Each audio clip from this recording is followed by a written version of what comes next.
Today we're talking about this monitor right here, the Blackmagic Video Assist 5-inch monitor. And I think that this is the best monitor that you can buy for your camera.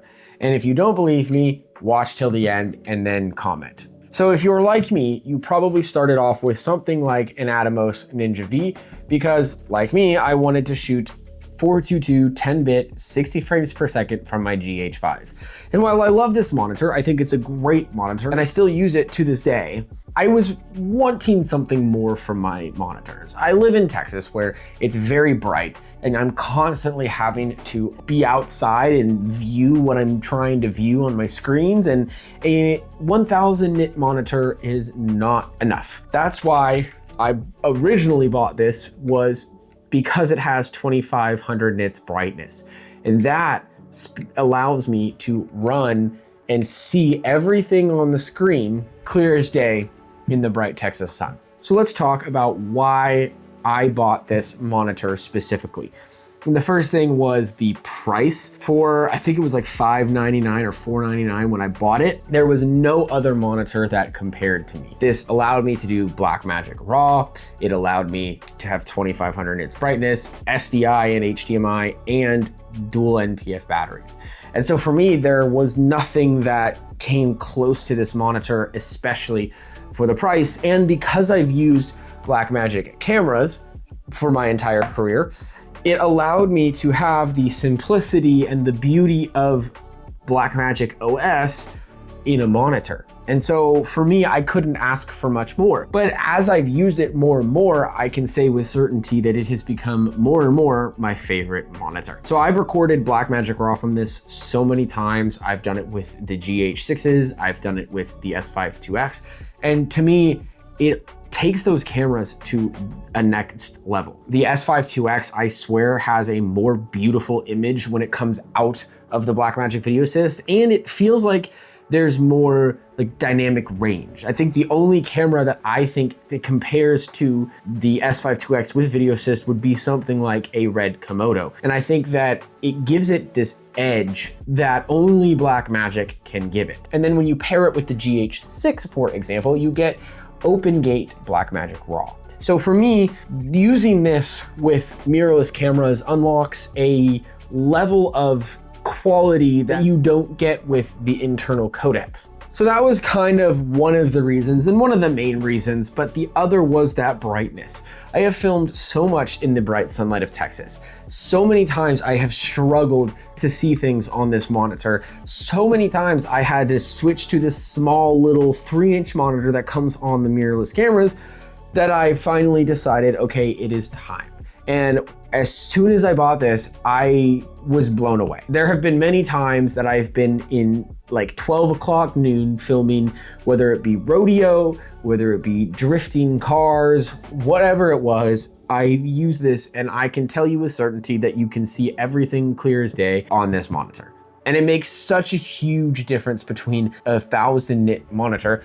So much so that if you haven't gone up, here you can go check it out. I talk about this in my Small HD Indy 7 review.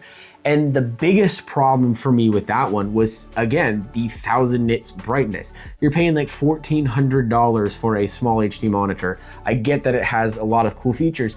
I can't use it half the time. And so for me, it just ruled it out. 2500 nits is awesome. And the fact that you can kind of control the brightness as well is nice, because when you are inside and you don't need as bright of a monitor, you can turn down the brightness and save yourself a little battery life. Speaking of battery life, this thing actually is very light on the battery. My Atomos Ninja V drains the battery way quicker than this does.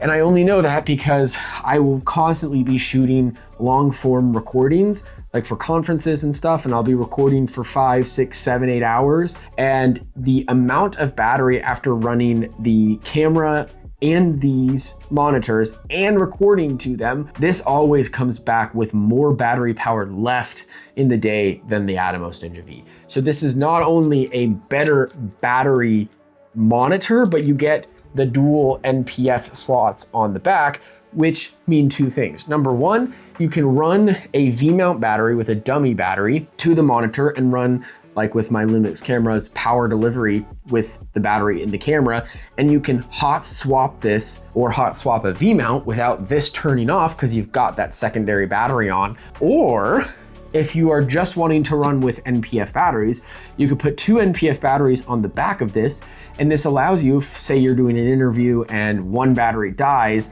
it will go right over to the next battery without having to stop the record, and it just gives you that peace of mind. And so for me, the dual battery was one of the things I loved about the Indy 7, and that's why I love this monitor specifically, is it has that dual battery so that I can hot swap or just know that my shots are going to not die because a battery dies. And then I did think about getting the 7-inch version, and I still think about it from time to time.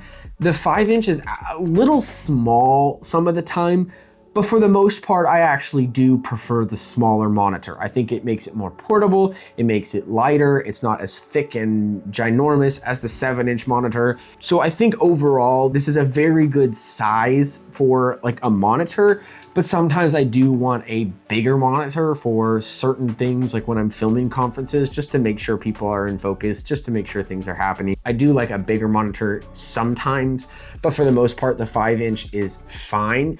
The last thing I will say about this monitor specifically when it comes to the actual monitor itself is it does have SDI and HDMI, and the only reason I bring that up is I once went to Mexico back in 2022 with a red Komodo, and the guy asked if I had an SDI monitor, which I did not at the time. And so now I have both. If I ever need to use SDI with a camera, I can. I think it just adds a level of flexibility in the monitor that other monitors don't necessarily have. Let's go with, who do I recommend this for? So I recommend this to anybody who has a mirrorless camera that wants to take their footage to the next level by using RAW. Whether you are, let's say, an S5 IIX user and you're trying to do more documentaries, more high-end corporate work or whatnot, and you can't, let's say, afford a RED. Buying this helps you take that to the next level. It just makes your footage look more pleasing. The log profile, the colors, it just looks more like a cinema camera rather than a mirrorless internal codec. That's one person. Anyone who is maybe like a second AC that just needs a bright monitor that does a lot of work outside and needs a bright monitor, you might want to look at the 7-inch version if you are a second AC. And because it has like SDI and HDMI, it means that you can connect it to any camera. So it's kind of perfect for like a second AC. It has a bunch of tools on here like focus assist, peaking, colored lines, all those kinds of things. And I think one of my favorite things that I didn't mention and I want to mention is Blackmagic OS. So I've been using Blackmagic cameras for 5 years now. Their menu system is the best by far. The easiest, the simplest, the best. And it translates into the 12G SDI as well. And I think that's one of the things that sets this apart, is that it's a very simple and easy product to use.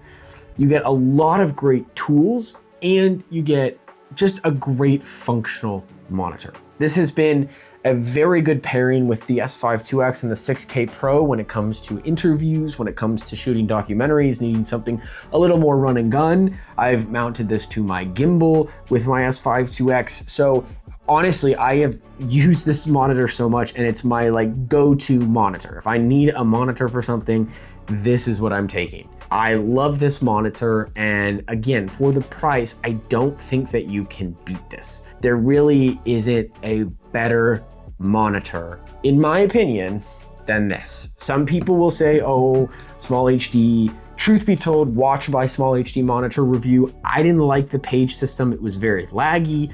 The Indy 7 got really hot. I don't even think there was a fan. This has a fan, and it just wasn't, it didn't wow me. Especially for $1,400, it didn't wow me.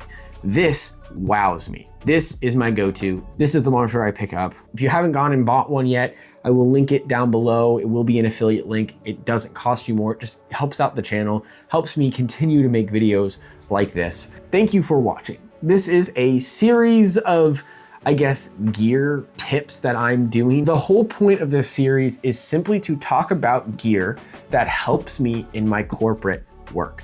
I feel a lot of YouTube is just people who aren't working in the kind of corporate environments that I'm working in. It's kind of hard to know from their reviews whether or not that product or that camera is actually going to make a difference. And so I wanted to start doing some kind of gear reviews of stuff that I've bought that I think are very helpful for me.